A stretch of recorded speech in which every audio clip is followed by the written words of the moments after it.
Morning. What challenges does you see from UCLA's defense? I think the schedules or the record is very deceiving. They played some really good teams. Same record against common opponents as we have. You watch them on defense; they're very long, they're very athletic, they're physical, very multiple in their scheme. Can cause some headaches trying to figure out what they're doing, especially on third down. But just real impressive defensive unit as far as team speed, physicality, and athleticism to see on tape.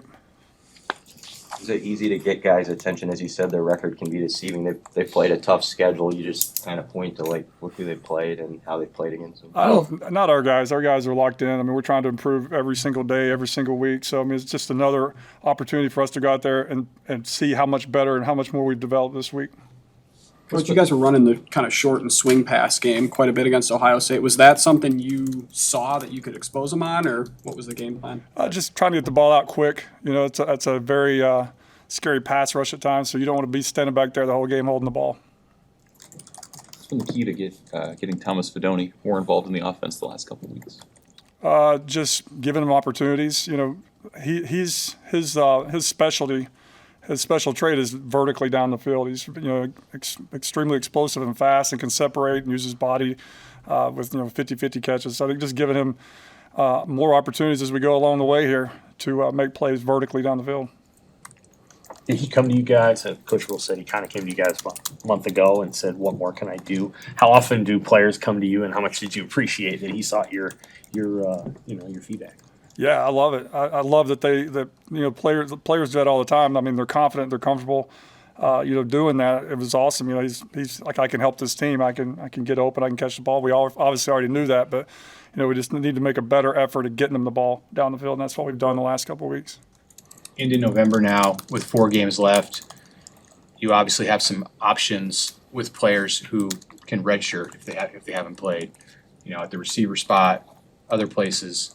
How do you see the potential impact of that in this last stretch? I think there'll be some guys on both sides of the ball that can come in and contribute, especially, you don't know when injuries are going to pop up. Right now, relatively healthy, but just in the next month, like what could happen from an injury standpoint. So to have a plan B at some positions is a luxury to have.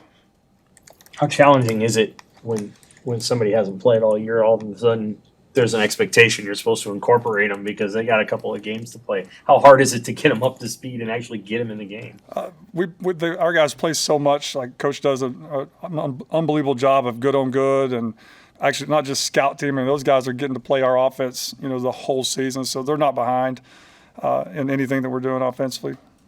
I mean, the guy that comes to mind right off the top is Malachi, because he has the experience and did it last year. What do you think about his position potential to contribute in November, and are there others, true freshmen, that you're excited about for this season? Yeah, there's a lot of guys I'm excited about. I don't want to step here and say names, at that point. But yeah, Malachi would be a one. Obviously, had a good freshman year last year that could come and contribute if called upon.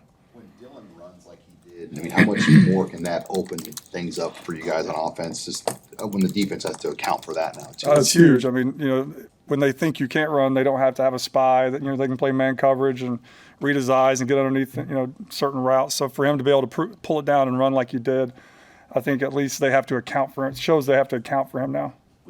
Is that something that you wanted to do more? Is that a recent conversation with him?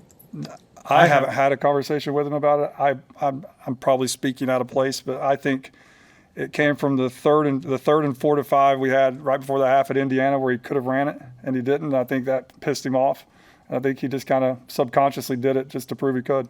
What do you think of him as a runner? I didn't know he could run like that, to be honest with you. I've never seen it, but I thought did a really nice job. He switched the ball on the outside arm. He used used his off arm weapon as a stiff arm. It was cool. I'd hopefully see some more.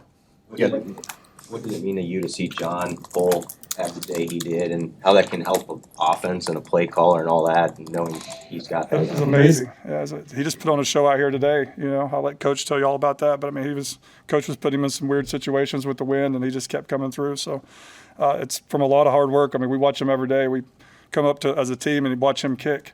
And for where it started to where it is now, it's been really cool to watch that guy, how he's developed and worked at it. With 4 games left, where do you think the offense needs the most improvement this last part of the season? Continuing to be able to run the ball with just, common runs, traditional runs. Being able to put the ball on the perimeter and block, I think it would take, be a huge step for us. And then just continue to develop our play action pass game, which if you can continue to get better in the run, that will improve and allow us to push the ball a bit, down the field more than we're doing right now. Ty Robinson at fullback, how many plays has he tried to get you to draw up for him now?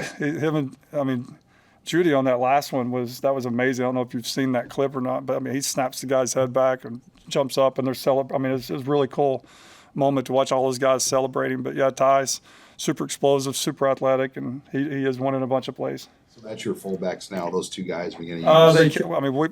We've talked about all kinds of guys, defensive linemen, linebackers. So those two would be the primaries right now. How much work have they got in at that before going into the game for that? One practice, Friday, our last full speed practice, they got a rep. Hey, that goal line situation there, were they both? I know 16 was in there. I thought maybe it was Bonner. Was that Judy who was in front of Robinson on the goal line there? Yeah. Coach talked about the spot on that play on the third down run to Jalen, and can you kind of take us through what that process is like and how hectic that is when you're upstairs and you maybe think the spot is different than what it was before fourth down, and do you talk about a timeout when you see that the spot is not what you thought? Yeah, I thought it was literally that far from the goal line, and when the ref spotted, I thought, he's sitting there with his right foot. And then when they backed it up, we were all like, can we get it? And we all collectively thought we could, get over the top and get it, especially with Ty and those guys in there. But it did not work out, and we'll learn from it. Thank you.